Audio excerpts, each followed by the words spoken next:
Alexander এবং মেহেদী বসে soup খাচ্ছে, বাবা মার কুসন্তান থাকে, কুশত ভাই, ও খবর রাখলেই কি না রাখলেই কি। সাকিব কিন্তু কখনই টেলিফোন করে নাই, করে না, এবং করবে কিনা তাও জানে। আক্ষেপ জাগে না, এই জন্য আক্ষেপ জাগে না।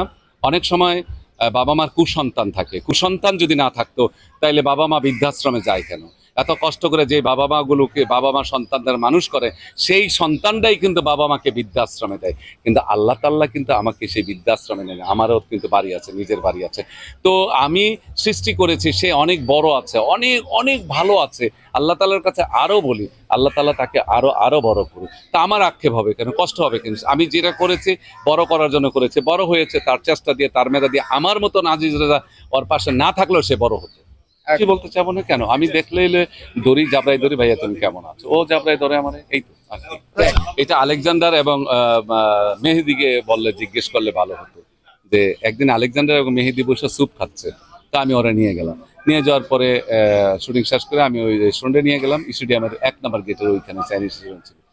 তখন আলেকজান্ডার মেহেদী বলল, আমাদের জীবনে যদি এরকম একটা ভাই থাকতো তাহলে আমরা জীবনে অনেক সাকসেস হতে পারতাম।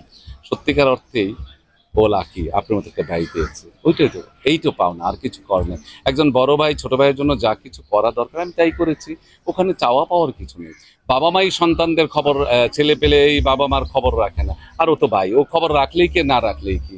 আমি সেই আশা কখনোই করি না, কে আমাকে খবর রাখলো আর রাখলো না। আমি সবার খবর রাখি কিনা সেটা আমাকে আমি প্রশ্ন করব। কেন রাখি না? আমি রাখি, আমি চেষ্টা করি, আমার ওস্তাদের জন্য চেষ্টা করি।